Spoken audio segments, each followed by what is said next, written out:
السلام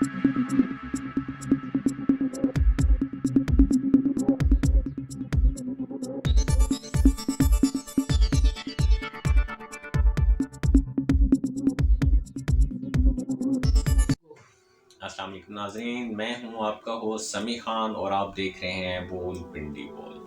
ناظرین، آج کے اس ویلاگ کا آغاز ہم علامہ محمد اقبال کے ایک شعر سے کرتے ہیں۔ آپ نے فرمایا ہے، آیاں یورش تاتار کے فسانے سے، پاسبان مل گئے کعبے کو صنم خانے سے۔ ناظرین، یہ شعر اپنے اندر ایک پوری تاریخ رکھتا ہے اور آج ہم اسی تاریخ کے اوپر بات کرتے ہیں۔ جیسا کہ آپ جانتے ہیں کہ تتاریوں کے ہاتھوں مسلمانوں کو شدید نقصان اٹھانا پڑا اور تتاریوں نے 1258 میں بغداد کی اینٹ سے اینٹ بجا دی۔ بغداد پر اس وقت آخری عباسی خلیفہ معتصم باللہ کی حکومت تھی اور تتاری جن کو ہم منگول بھی کہتے ہیں، وہ ہلاکو خان کی سپہ سالاری میں قیادت میں جب انہوں نے بغداد کا محاصرہ کیا تو انہوں نے خلیفہ وقت کو معتصم باللہ کو میسج بھیجا کہ بھئی تم سرنڈر کر دو۔ خلیفہ کے مشیروں نے اس کو سرنڈر نہ کرنے کا مشورہ دیا، جو یقیناً ایک بہت بڑا غلط مشورہ تھا اور اس کی قیمت انہیں چکانی پڑی۔ ماہ کے محاصرے کے بعد تتاری افواج بغداد میں داخل ہوئیں اور انہوں نے بغداد کے ہر کتب خانے، ہاسپٹل، لیبارٹری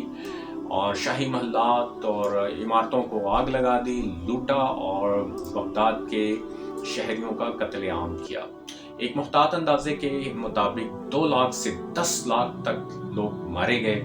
اور دریائے دجلہ کا پانی مسلمانوں کے خون سے لال ہو گیا۔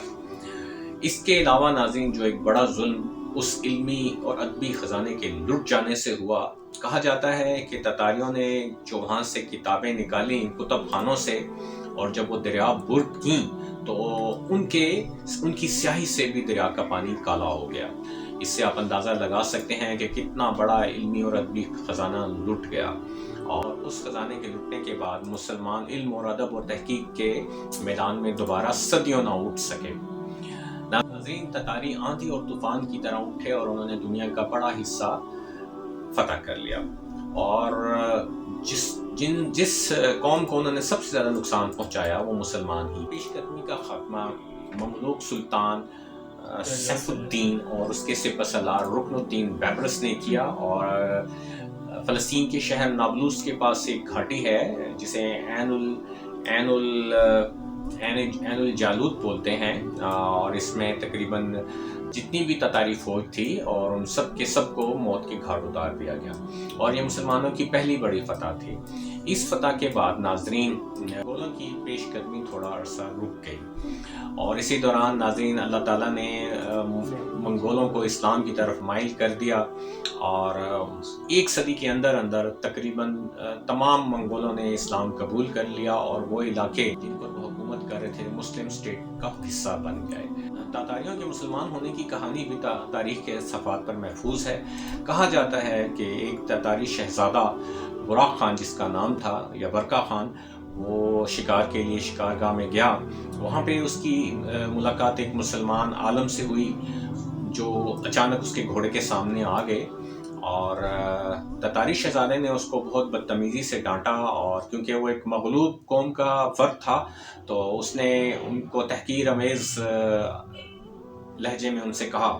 آگے سے ہٹ جاؤ، میرے گھوڑے کے سامنے سے ہٹ جاؤ، تم سے بہتر تو یہ میرا کتا ہے۔ اس پر اس بزرگ نے جواب دیا، ہاں، اگر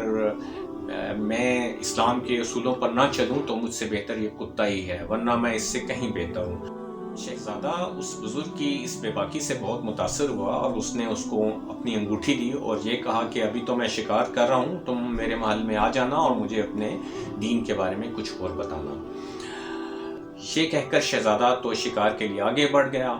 اور وہ بزرگ اپنے راہ لے لیے۔ کچھ عرصے کے بعد وہ شہزادہ بادشاہ بن گیا، اور ادھر ان بزرگ کی بھی وفات ہو گئی، لیکن یہ جاتے جاتے اپنی وہ انگوٹھی جو شہزادے نے ان کو دی تھی اپنے بیٹے کو دے دی، اور ان کو سارا واقعہ بتایا اور ان سے کہا کہ تم بادشاہ کے پاس جانا اور اسے یہ انگوٹھی دکھا کر دین اسلام کی دعوت دینا۔ چنانچہ کہتے ہیں ناظرین کہ یہ